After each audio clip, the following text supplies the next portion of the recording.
عربی زبان میں بھی، یہ اردو زبان میں بھی ایک محاورہ ہم کو ملتا ہے، اور وہ محاورہ ہے انہوں اپنے ہاتھ کاٹ دینا۔ اپنے ہاتھ کاٹ دینا اس کا معنی ہوتا ہے کہ بہت زیادہ کوشش کرنا۔ اب آئیے ہم واپس آتے ہیں اس آیت کی طرف۔ فلما جاءہ الرسول قال ارجع الى ربک فاسألہ ما بال النسوۃ اللاتی قطعن ایدیہن۔ ایسی صورت میں اس کے معنی یہ ہے کہ ان عورتوں کا حال بھی مجھے بتائے جنہوں نے مجھے ورگلانے کی کوشش کی تھی، ان کے معاملے کا کیا ہوا۔ ان ربی بکیدہن علیم، بے شک میرا رب بقیدہن ان عورتوں کے مکر و فریب اور ان کی جال سازیوں کو خوب اچھی طریقے سے جانتا ہے۔ قال، پھر جواب دیا گیا ہے، اچھا اس کے بعد وہ شخص واپس جاتا ہے، اور جب وہ واپس جاتا ہے بادشاہ کے سامنے یہ بات ذکر کرتا ہے کہ یوسف علیہ الصلوۃ والسلام نے ان عورتوں کے معاملے کی تحقیق کرنے کا مطالبہ کیا ہے۔ بادشاہ نے ان عورتوں کو بلایا اور ان سے سوال کیا، ما خطبکن، کہ تمہارا معاملہ کیا ہے، اذ راوتن یوسف عن نفسہ، اس وقت کے بارے میں جب تم نے یوسف کو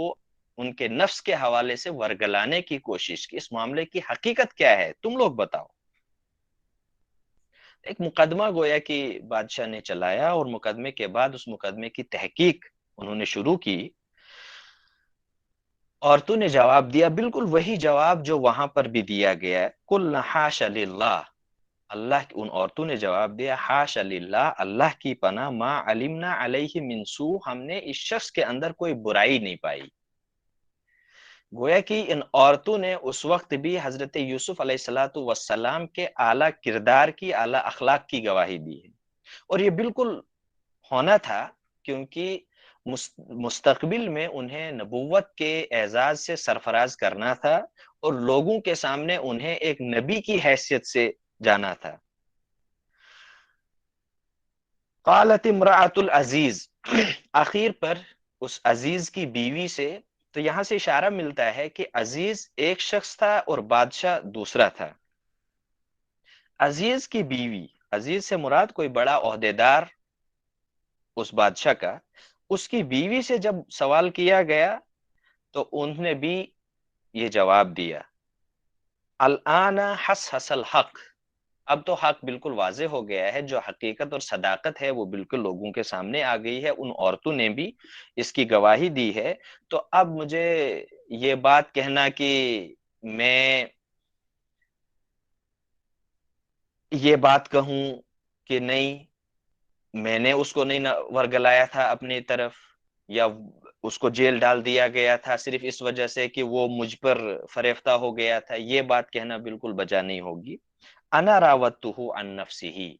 میں نے اس شخص کو اپنی طرف ورگلانے کی کوشش کی، وَإِنَّهُ لَمِنَ الصَّادِقِينَ، اور جو یہ یوسف جس بات کا ذکر کر رہا ہے یہ بالکل سچ ہے۔ یوسف علیہ السلام کی صداقت کا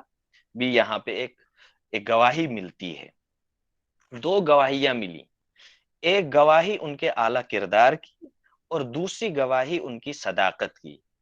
اور ہر نبی کو جب قوم میں جانا ہے تو نبی کو قوم میں جانے کے لیے جن دو گواہیوں کی ضرورت ہوتی ہے، اور تیسری ایک اور گواہی ہے اس کی بھی ضرورت ہوتی ہے، ایک تو نبی کے اخلاق کو لوگوں کے سامنے بالکل واضح کر دیا جائے، نبی ایک با اخلاق شخص ہے، ان کے اخلاق میں کسی قسم کی کمی اور نقص نہیں ہے، اور دوسری بات یہ ہے کہ وہ ایک سچا انسان ہے، وہ جھوٹ کا شائبہ اس کی زندگی میں موجود نہیں ہوتا ہے، وہ صداقت پر قائم رہنے والا شخص ہوتا ہے، اور تیسری نبی کی امانت داری کی گواہی دی جاتی ہے۔ نبی اکرم صلی اللہ علیہ وسلم کے حوالے سے جب ہم سیرت کا مطالعہ کرتے ہیں تو وہاں پر بھی ہم کو یہ بات ہمارے سامنے آتی ہے کہ وہ لوگ جو نبی اکرم صلی اللہ علیہ وسلم کے دشمن تھے، انہوں نے بھی آپ صلی اللہ علیہ وسلم کی صداقت کا، آپ کے اخلاق کا اور آپ کی امانت داری کا انہوں نے اعتراف کیا ہے، اس کی گواہی دی ہے، کسی قسم کے تذبذب میں وہ نہیں تھے۔ اس کے بعد بتایا گیا یوسف علیہ السلام، گویا کہ بیچ میں ایک واقعہ ہے جس کو محذوف کیا گیا ہے، وہ بالکل سمجھ میں آنے والی بات ہے۔ کہ یوسف علیہ السلام پھر آئے ہوں گے، اور آنے کے بعد جب ان کے سامنے یہ ساری باتیں ہو گئیں تو پھر یوسف علیہ السلام نے ایک بات کا ذکر کیا کہ ذالک، یہ تحقیق میں نے اس وجہ سے کرائی، لیا علامہ، کہ بادشاہ بھی یہ جان لے، انی لم اخن ہو بالغیب، کہ میں نے عزیز مصر کے ساتھ ان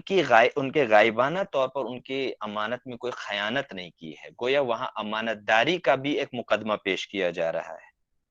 وَأَنَّ اللَّهَ لَا يَهْدِي كَيْدَ الْخَائِنِينَ، بے شک اللہ تبارک و تعالی خیانت کرنے والوں کی چالوں کو کبھی بھی کامیاب نہیں کرتا ہے، ان لوگوں کو کبھی اللہ تعالیٰ ہدایت نہیں دیتا ہے جو خیانت کی بنیاد پر چالیں چلتے ہیں۔ یہاں پر بھی ایک لطیف نقطہ ہمیں نکلتا ہے، وہ یہ کہ یوسف علیہ الصلاۃ والسلام نے وہاں ان لوگوں کے سامنے اللہ کا نام لیا، گویا کہ انہوں نے اپنی دعوت کا آغاز اب وہاں کر دیا ہے، لوگوں کے سامنے بھی، اس بادشاہ کے سامنے بھی، یہ کہہ کر وَأَنَّ اللَّهَ لَا يَهْدِي كَيْدَ الْخَائِنِينَ، کہ بے شک اللہ تبارک و تعالی جال سازوں اور خائنوں کی جال سازی کو کبھی بھی کامیاب ہونے نہیں دیتا ہے، اور ایسے لوگوں کو کبھی بھی ہدایت نہیں دیتا ہے۔ اس کے بعد یوسف علیہ السلام نے اپنے اوپر اللہ تعالیٰ کی ایک رحمت کا بھی ذکر کیا ہے، اور یہ فرمایا وَمَا أُبَرِّئُ نَفْسِي، میں اپنے نفس کو بری نہیں سمجھتا، میں اپنے نفس کی برات کا اعلان نہیں کر سکتا، بیش ان النفس لامارۃ بالسوء الا ما رحم ربی، بے شک نفس برائیوں کی طرف ابھارنے والا ہوتا ہے، نفس انسان کے اندر برائیوں کی طرف انسان کے دل کو مائل کرنے کی کوشش کرتا ہے، الا ما رحم ربی، سوائے جب اللہ تعالیٰ ہی رحم فرمائے یا میرا رب رحم کرے۔ گویا کہ انہوں نے اپنے اوپر اللہ تعالیٰ کی رحمت کا بھی ذکر کیا،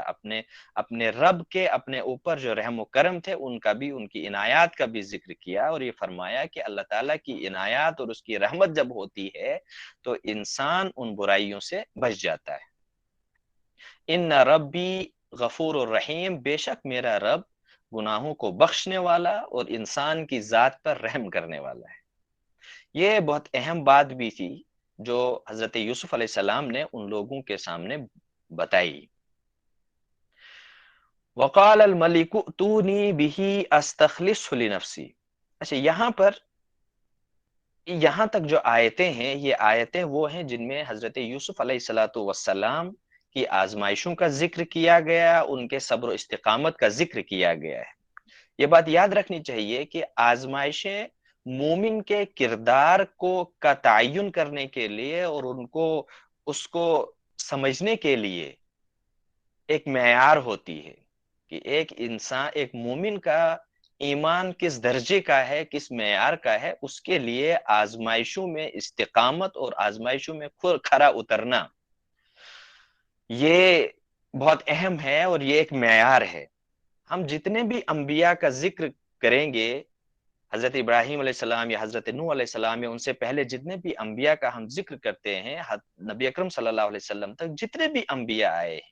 ان سارے انبیاء کا جب ہم ذکر کرتے ہیں تو بہت کامن پوائنٹ جو ہم کو نظر آتا ہے کہ انبیاء کو مختلف قسم کی آزمائشوں سے آزمایا گیا، مختلف ادوار میں ان کو آزمایا گیا، اور ہر دور میں ہر آزمائش پر وہ کھرے اترے، ہر آزمائش پر وہ راہ راست پر قائم نظر آئے۔ اس کے بعد ہم دیکھتے ہیں ان لوگوں کا بھی ذکر کرتے ہیں، صحابہ کا ذکر کرتے ہیں تو آزمائشوں کے بے تحاشا پہاڑ ان پر توڑے گئے، لیکن وہ قائم و دائم رہے۔ اسی طریقے سے ہم تابعین کا ذکر کریں، تابعین کا ذکر کریں، یا اولیاء کا ذکر کریں، یا کسی بھی نیک اور صالح شخص کا ذکر کریں، تو وہاں ہم کو نظر آتا ہے کہ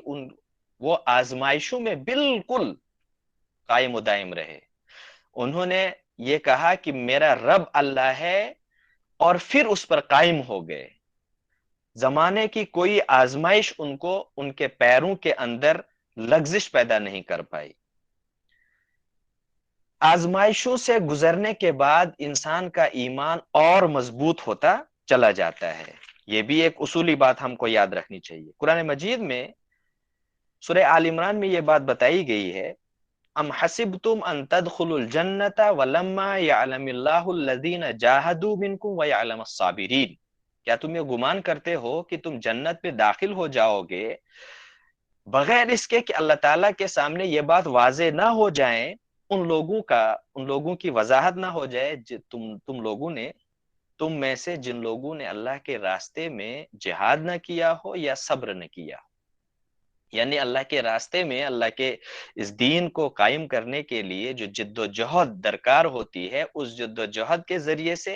اور پھر آزمائشوں میں صبر و استقامت کے ساتھ کھڑا ہونا، جب تک انسان کی زندگی کے اس پہلو کا اظہار نہ ہو جائے، اللہ کے سامنے یہ بات واضح نہ ہو جائے، تو اس آیت میں جنت کے دخول کے لیے اس کو شرط بتایا گیا ہے۔ اسی طریقے سے سورہ بقرہ میں بتایا گیا وَلَنَبْلُوَنَّكُمْ بِشَيْءٍ مِّنَ الْخَوْفِ وَالْجُوعِ وَنَقْصٍ مِّنَ الْأَمْوَالِ وَالْأَنفُسِ وَالثَّمَرَاتِ وَبَشِّرِ الصَّابِرِينَ، کہ تم کو ضرور ہم آزمائیں گے، خوف و ہراس سے، بھوک و پیاس سے، مال و دولت میں کمی کر کے، اور اسی طریقے سے پھلوں میں، کھیتوں میں کمی کر کے۔ ایسی آزمائشوں میں جس شخص نے اللہ کی ذات پر توکل کیا اور صبر و استقامت کے راستے پر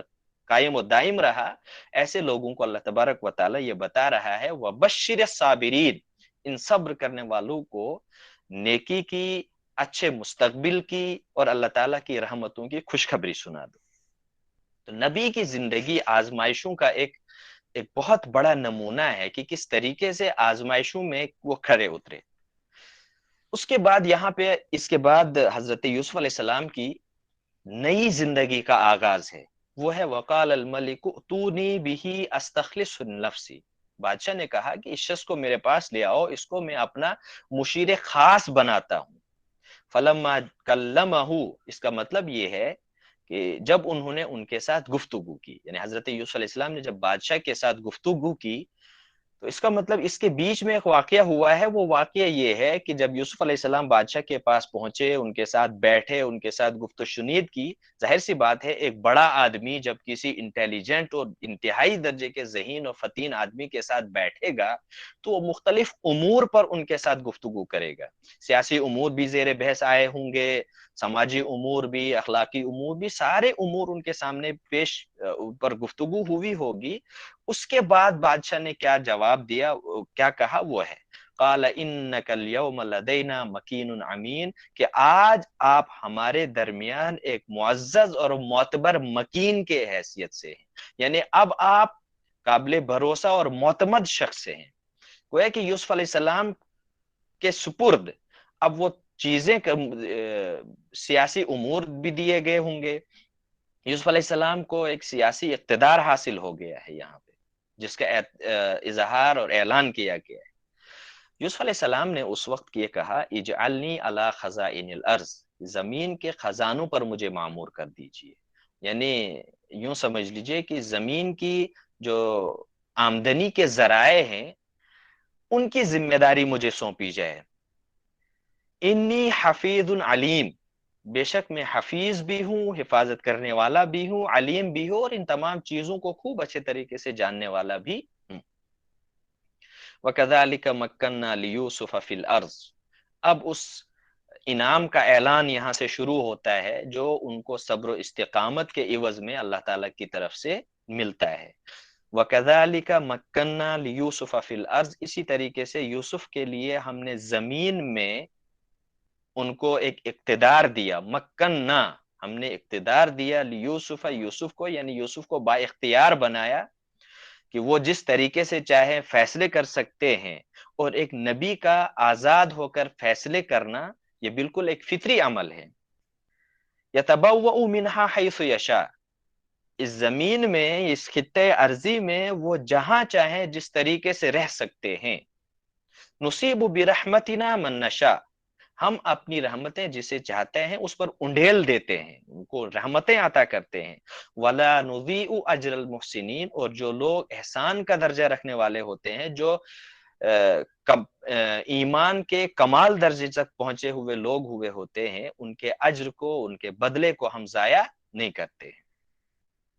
وَلَأَجْرُ الْآخِرَةِ خَيْرٌ لِلَّذِينَ آمَنُوا، اور ان لوگوں کا بدلہ یعنی ولا اجر الآخرتی، اور آخرت کا بدلہ خیر بہتر ہے، زیادہ بہتر ہے ان لوگوں کے لیے جنہوں نے ایمان لایا، وکانو یتقون، اور ان کے اندر تقوی شعاری کی صفت ہے۔ یہ ایک مومن کا صحیح کردار ہے۔ تو پورے سورہ یوسف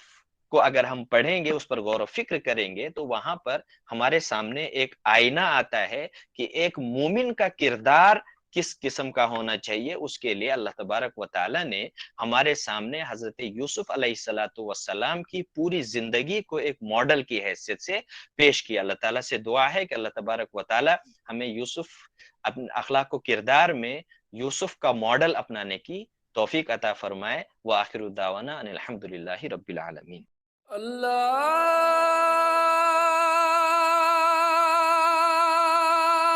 اکبر، اللہ